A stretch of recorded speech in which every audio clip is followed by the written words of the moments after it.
सुनीति जो थी बड़ी सीधी साध्वी स्त्री थी, पति परायणा थी, पति की सेवा में संलग्न रहती थी।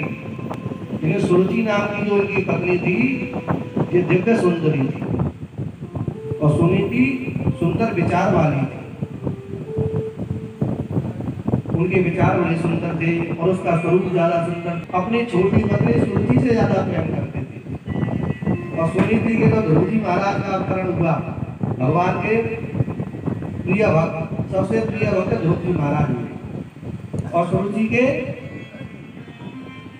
उत्तम नाम का पुत्र हुआ। एक दिन की बात है राजन, जब उत्तानपाद करते थे, नगर में राज्य करते थे, तो अपनी राजगद्दी में सभा में बैठे हुए थे। बोले उसी समय में उनकी गोद में उत्तम नाम का पुत्र, सुरुचि का पुत्र बैठा था।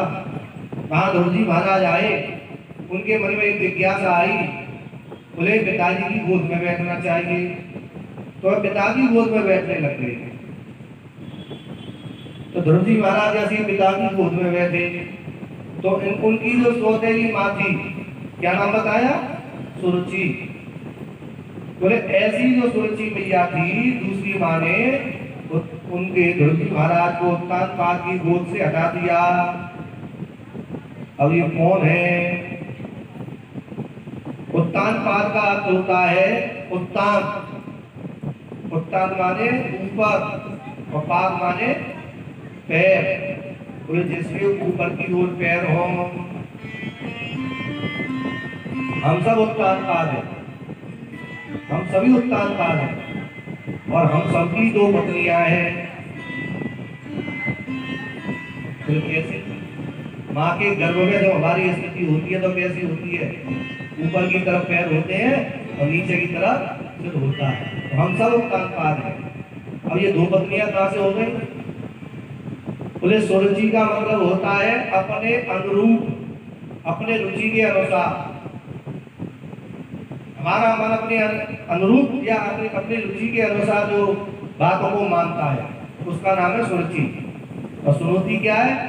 बोले हमारा हृदय जिस बात की गवाही देता है, बताता है, ये सिद्धांत ये है। लेकिन भैया हम सब सुनीति की तो सुने ना हृदय की। कौन की सुने? सुरुचि की। और सुरुचि कौन? जो हमारी रुचि के अनुसार हो जाए, हमारे अनुसार चले। श्री सुखदेव भगवान कहते हैं, बोले जैसे ही सौतेली माँ ने हाथ पकड़ कर हटाया तो वो कहने लग गई, तपसा राज्य पुरुषम तस्यैवानुग्रहेण मे गर्भे त्वं साधयात्मानं यदि इच्छसि निर्वासनम्। अरे पुत्र, तुम पिता की गोद में क्यों बैठ रहे हो? बोले मेरे पिता है इसलिए बैठना। अरे मूर्ख, पिता की गोद में कोई ऐसे बैठा जाता है? बोले कैसे बैठा जाता है? बोले पहले भगवान की प्राप्ति करो, फिर भगवान से प्रसन्न हो जाए तो वरदान मांगना। बोले क्या? कि मेरी मृत्यु हो जाए और मैं सुरुचि मैया के गर्भ से उत्पन्न हो जाऊं, मेरा जन्म सुरुचि से हो जाए। वह कहने लगे कि भगवान से वरदान भी मांगना है, वो भी मृत्यु का, और आपके गर्भ से? बोले हाँ, ये तो बड़ा अभागा है, इसलिए तू मेरे गर्भ से जन्म नहीं लिया। तू यदि मेरे गर्भ से जन्म लेता तो मेरे पुत्र उत्तम के स्थान पर तू बैठा होता। यह कहने लग गई। जब ध्रुव जी महाराज बाल्यावस्था के 5 वर्ष के बालक हैं, रोते हुए चिल्लाते हुए अपनी माँ सुनीति के पास पहुंचे, बलकते हुए अपने माँ से लिपट गए और कहने लग गए, हे माँ, आज छोटी माँ ने मुझको बहुत डांटा है। बोले क्यों? बोले मैं पिताजी की गोद में बैठा था और मुझसे वह ऐसे ऐसे कह रही थी। तो सुनीति, अब देखो सुनीति क्या कहती है? बोले वो अपने पुत्र ध्रुव को समझाने लगती है। वो कहती है, अरे पुत्र, मां कालम तात परेषु मास्था भुंक्ते जनोया परदुःखदस्ता। अरे पुत्र, तुम दुखी मत हो। माँ मैं दुखी क्यों ना हूं? इसलिए दुख मत हो क्योंकि तुम्हारी जो बात सौतेली माँ कह रही है ना सुरुचि, वो सही कह रही है। बोले इसका क्या मतलब हुआ? बोले इसका मतलब ये हुआ कि सत्यम सुरक्षा भेदम भगवान में यद दुर्भगाया उदरे गृहीता।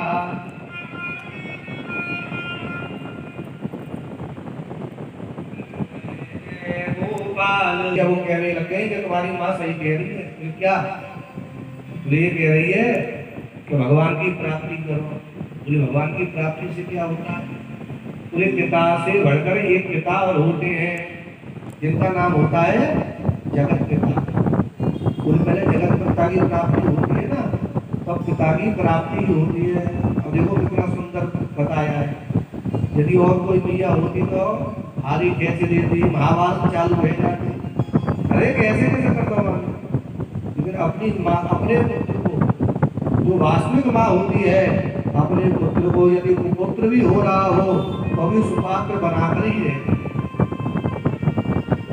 हम कल भी माँ के विषय में बोल चुके हैं। अब ध्रुव बोलेंगे तो समय ज्यादा खिंचे वो क्या मारे। ध्रुव जी को वह समझाने लग गई, अरे ध्रुव, अरे बेटा तुम पहले अपने पिता से पहले अपने परम पिता को जानिए, क्योंकि तुमने मुझ जैसी मंद भागनी के गर्भ से जन्म ले लिया है। इसलिए तो यदि उसके गर्भ से जन्म लेते तो आज भी राजनीति पर बैठे। तो ऐसा समाचार इन्होंने सुना तो यह विचार करने लगे। बोले परम पिता मिलते कहाँ हैं? बोले कौन है परम पिता? तो वह कहने लगे बोले भगवान श्री हरि ही परम पिता है। बोले जिनके चरण कमलों की आराधना करनी चाहिए। बोले आराधयादोक्ष जवाद पद्मम। भगवत कृपा ऐसी हुई कि ध्रुव जी महाराज घर से अकेले निकल गए भगवान के तप करने के लिए। वही भगवान ने देखा, अरे 5 वर्ष की आयु वाला बालक जिसका नाम ध्रुव है, बोले मेरी प्राप्ति करना चाहता है। भगवान गदगद हो गए, ऐसी छोटी अवस्था में मेरी प्राप्ति करना चाहता है। तो भगवान ने अपने मन से कहने लगे, भगवान ने अपने मन से कहा। भगवान का मन कौन है? कल भी बता चुके हैं। नाराज हम जगह पूछ रहे हैं तो सुन रहे हो बनाए, केवल हम बोल के चले जा रहे हैं बस। भगवान का नाम मन नारद है। नारद जी को संकेत कर दिया, अरे नारद मम्मी बोले आप जाओ, हमारा एक भक्त आ रहा है, उसको दीक्षा दीजिए। नारद जी पहुंच गए, जंगल में पहुंच गए नारद जी महाराज। ध्रुव जी को देखा तो आप ध्रुव जी से, नारद जी भगवान की भक्ति करने से पहले परीक्षा ले लें। नारद जी ने पूछा कि नाधुना मानते सम्मानम बा विपुत्र का। अरे बालक तुम कौन हो? तो वे कहने लगे महाराज मैं राजा उत्तानपाद का पुत्र, सुनीति का पुत्र। कैसे है? इस जंगल में बड़े बड़े हिंसक जानवर रहते हैं, पशु रहते हैं, आ जाएंगे तुमको, तुम्हारी हत्या हो जाएगी। इस जंगल में क्यों आए? अब यह कहने लग गया मैं भगवान की प्राप्ति के लिए आया हूँ। हे महात्मा, मेरी माँ ने कहा है कि पहले परम पिता की प्राप्ति करते हैं ना, तो उसके बाद पिता की प्राप्ति होती है। नारद जी पूछने लगे, बोले पिता की प्राप्ति क्यों करना चाहते हो? तो सारा वृत्तांत उन्होंने बता दिया कि वो छोटी माँ ने सोची ने मुझे गोद से हटा दिया, उन्होंने ये कहा। नारद जी बोले अरे भाई छोटी सी बात पर तुम इतने क्रोधित हो गए, और छोटी अवस्था में, अभी तो तुम्हारे खेलने कूदने की उम्र है, जाओ क्रीड़ा का आनंद लो, खेलो कूदो। अब ये क्या कहते हैं नारद जी ने विचार किया, क्षत्रिय पुत्र है, छोटी सी बात हो तो भी हृदय पर लगा लेता है, क्योंकि क्षत्रियों को अपना सम्मान बड़ा प्रिय लगता है। फिर नारद जी कहने लगे, बोले क्या करोगे? बोले तप करेंगे। बोले तब कैसे होता पता है? बोले नहीं।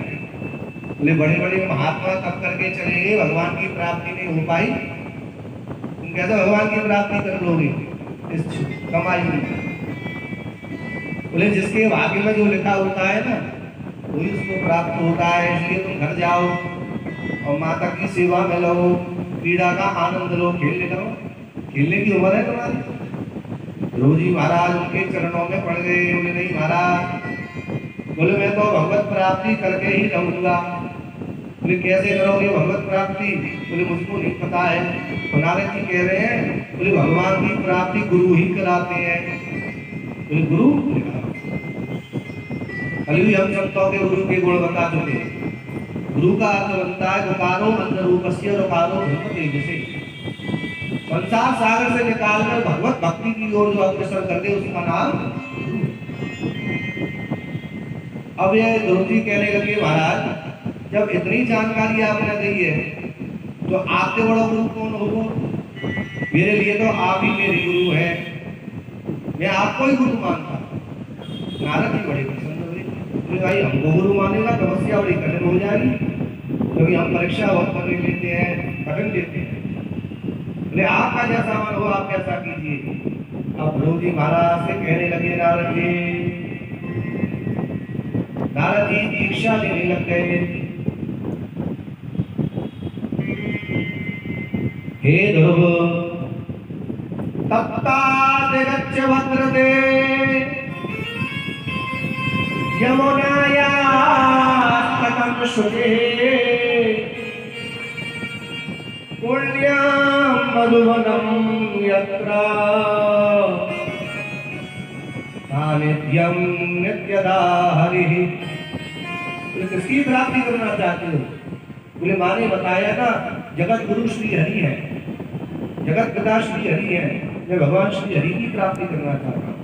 बोले श्री हरि जंगल में नहीं रहते हैं, कब? बोले मधुवन में रहते हैं। मधुवन क्या है? वृंदावन का नाम ही मधुवन है, उसका प्राचीन नाम मधुवन है, क्योंकि भगवान की नित्य लीला हो रही है वहां पर, इसलिए उसका नाम मधुवन है। बोले भगवान तो मधुवन में मिलते हैं। बोले मधुवन किधर जाते हैं? तो वृंदावन का मार्ग बता दिया, चलो मेरे कर सकता हूँ। नारद जी आगे आगे और ध्रुव जी महाराज पीछे पीछे मधुवन में पहुंच गए। यमुना जी में स्नान कराया, ध्रुव जी का शरीर शुद्ध हो गया, विचार शुद्ध हो गए। अब नारद जी महाराज दीक्षा देने लगे। तत्काल कहने लग गए, बोले कान लाइए, गुरु मंत्र जो होता है ना, बोले इस गुरु मंत्र को कोई नहीं सुने, बड़ा अचूक मंत्र है। और देखिए विशेष बात, भगवत कृपा ऐसी है कि भगवान का नाम और एक गुरु मंत्र हम किसी भी अवस्थाओं में ले सकते हैं, इसके लिए कोई नियम नहीं है।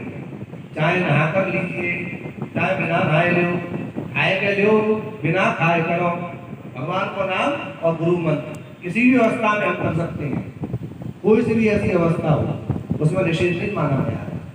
लेकिन कुछ अवस्था स्त्रियों के लिए आती है, उसमें जीव ना हिले और मुंह ना खुले, उन 7 दिन के बीच तक तो केवल मानसिक उसका जाप गुरु मंत्र का कर सकते हैं। अब तत्काल क्या हुआ? वृंदावन में हरि लाल कान लाइए और द्वादशाक्षर मंत्र की दीक्षा देने लग गए। नारद जी महाराज ने ध्रुव जी के कान में 12 अक्षर का मंत्र दे दिया। 12 अक्षर का कौन सा मंत्र है? ओम नमो भगवते वासुदेवाय। जैसे नारद जी ने दिया, अब ध्रुव जी पूछने लगे, महाराज मैं कैसे करूं? बोले इस वृक्ष के नीचे बैठ जाओ, इस वृक्ष के नीचे बैठ के भगवान का ध्यान करो। अब ये तुम्हारा मन है कि तुम तपस्या कैसे करो, ये तुम्हारा समय। नारद जी अंतर ध्यान अपने लोक में हो गए, भगवान का स्मरण करने लगे। अब नारद जी के द्वारा या अपने गुरुदेव के द्वारा जो आज्ञा प्राप्त हुई, उसी हिसाब से ध्रुव जी महाराज ने अपनी तपस्या प्रारंभ कर दी। पहले महीना तपस्या जो ध्रुव जी ने दी है वो 3 दिन के हिसाब से की है। पहले दिन जब तपस्या करी तो 3 दिन के लिए समाधि लग गई। तीसरे दिन जाकर नेत्र खुले तब पता चला कि महाराज 3 दिन हो गए। ये तो 3 दिन निकल गए, क्या करना चाहिए? और स्नान करो। फिर भेद खाने लग गए। दूसरे महीने की जो तपस्या करी तब किया 6 दिन निकल जाते थे, समाधि लग जाती। तो उसके 6 दिन के हिसाब से पत्ते खाकर समय व्यतीत किया, तपस्या की। उसके बाद में जैसे ही तीसरा महीना प्रारंभ हुआ तो 9 घंटे तपस्या करने लग गए। 9 दिन तक तपस्या चल रही है, अटूट समाधि लग गई। 9 दिन तक समाधि लगी हुई है। जैसे ही 9 दिन पूरे होते सोई समाधि खुल जाती। तत्काल क्या हुआ कि फिर वायु भक्षण करने लग गए, केवल वायु के आधार पर रहने लग गए महाराज। अब तो 12-12 घंटा तक तपस्या चल रही है, 12-12 दिन तक तपस्या हो रही है, लगातार तपस्या होने लग गई। महीने में 2 बार ही समाधि खुल रही है। फिर एक ऐसा समय आया, 5वां महीना प्रारंभ हो गया। 5वां महीना जैसे प्रारंभ हुआ तो ध्रुव जी महाराज ने अपनी प्राण वायु को रोक लिया। अब वायु लेकर भी व्रत नहीं खुल रहे हैं, समाधि नहीं खुल रही है। और जैसे ही प्राण वायु को रोका तो क्या होता है, और संसार के चक्र की वह समस्त वायु रुक गई। बोले काल चक्र की समस्त वायु रुक गई। अब तो महाराज परिस्थिति संसार में ऐसी हैवी लग गई कि कोलाहल मच गया। कोई भी जीव श्वसन क्रिया नहीं कर पा रहा है, सबकी श्वसन क्रिया रुकी हुई है, जीवों की हिंसा होने लग गई। जब देवता भी सांस नहीं ले पाए तब जाकर वह भगवान से आराधना करते हैं, महाराज हमारे प्राणों की रक्षा करो। भगवान श्री जी बोले देवताओं क्या बात है? बोले हमें पता नहीं है क्या हो रहा है, हमारी श्वसन क्रिया नहीं, सांस नहीं ली जाती। तो भगवान ने ध्यान लगाया, समझ गए कि ध्रुव की जो तपस्या है वह चरम सीमा पार कर गई है। पूरे वैकुंठ तक उसकी ध्वनि आ रही है मंत्र की। और महाराज ऐसी ध्वनि आ रही है कि वैकुंठ भी हिलने लग गया। बोल वृंदावन बिहारी लाल की। भक्तन में इतनी सामर्थ्य है कि वो चाहे या संसार में जा लोग को चाहे वह लोग को हिला सके। बड़े बड़े दैत्य हुए भैया जिनने तपस्या करी है, ब्रह्मा जी के लोग को हिला दिया, कैलाश को हिला दिया। लेकिन ये तो भगवान के भक्त हैं, वैकुंठ हिलने लग गया। भगवान अपने वैकुंठ को छोड़ने लगे और गरुड़ पर सवार हो गए। बोलो गरुड़ भगवान की जय। और तत्काल ध्रुव जी महाराज के पास आए और कहने लग गए, अरे ध्रुव नेत्र खोलो। ध्रुव जी महाराज नेत्र नहीं खोल रहे, क्यों? क्योंकि नारद जी महाराज ने स्वरूप बता दिया था। ध्रुव जी ने पूछा महाराज मैं भगवान आ भी जाएंगे तो पहचानूंगा कैसे? तो ये भगवान ही है। ऐसा तो कोई भी व्यक्ति मेरे सामने आ सकता है? नहीं आ सकता। मैं कैसे पहचानूं? तो नारद जी ने संकेत कर दिया, बोले 4 हाथ वाले कोई देवता है। बोले तत्र नारायणम देवम शशिवर्णम चतुर्भुजम। 4 भुजा के उन्होंने किए और कोई देवता के 4 भुजा ना। लेकिन 4 भुजन में है क्या चीज है? शंख चक्र गदा पद्म वनमाला विभूषिता। तुलसा जी की भैया कंठी पहन रखी है जाने, और चारों हाथ में शंख चक्र गदा है। और चंद्रमा देखा है, बोले हाँ आकाश में चंदा मामा, बोले हाँ ऐसे ही बोल रहे हैं। और ये लगेगा चंदो फीको पड़ रहा है। और समझ लो कोई व्यक्ति ऐसा तुम्हारे सामने आवे तो वही नारायण है, वही असली हरि है। लेकिन ध्रुव जी महाराज की तो ऐसी समाधि है कि भगवान बुला रहे हैं लेकिन ध्रुव जी समाधि को नहीं तोड़ रहे हैं। तब क्या हुआ? बोले भगवान का स्वरूप जो उनके हृदय में विराजमान था, भगवान ने अंतर ध्यान कर दिया। बोले वृंदावन बिहारी लाल की जय। और जैसे ही भगवान अंतर ध्यान हृदय में थे भये, ध्रुव जी की समाधि खुल गई। ध्रुव जी ने जैसे ही नेत्र खोल कर देखे तो भगवान श्री हरि सर्वांग सामने खड़े हुए हैं। और श्री हरि को देखकर ध्रुव जी महाराज चरणों में पड़ गए। बोलो ध्रुव जी महाराज की जय। अब ध्रुव जी महाराज भगवान की स्तुति करना चाहते हैं। ये क्या करें? 5 वर्ष की आयु वाले बालक हैं, पढ़े नहीं लिखे नहीं, कैसे भगवान की स्तुति करें? भगवान का गान कैसे करें? उनको तो पता ही नहीं है बोले भगवान का क्या क्या चीज है, भगवान के क्या क्या गुण है। लेकिन मन बहुत है, बहुत सी परिस्थिति ऐसी रह जाए तो हम लोगों का मन हो लेकिन हम कर ना पाए। लेकिन भगवान के भैया 3 प्रकार की क्रियाएं मेरे स्मरण की, तन मन और धन। लेकिन कैसे यदि तीनों चीज व्याप्त हो तुम्हारे पास तो तीनों से ही सेवा करनी चाहिए। तन से भी सेवा करे भगवान की, मन से भी सेवा करे और धन हो तो धन से सेवा करे। लेकिन कहीं महाराज यदि 2 चीज ना हो तो, 1 चीज ना हो तो फिर कैसे करें? मानो तन में कोई असाध्य रोग लग गया, वृद्धावस्था आएगी, अब शरीर में शिथिलता होने लग गई, शरीर काम नहीं कर रहा है, तो हम ठाकुर जी को स्नान कराए सकें। ठाकुर जी उठाए रहे हैं तो ये हाथ ज्यादा कब कपाए रहे, ठाकुर जी को कपाए रहे।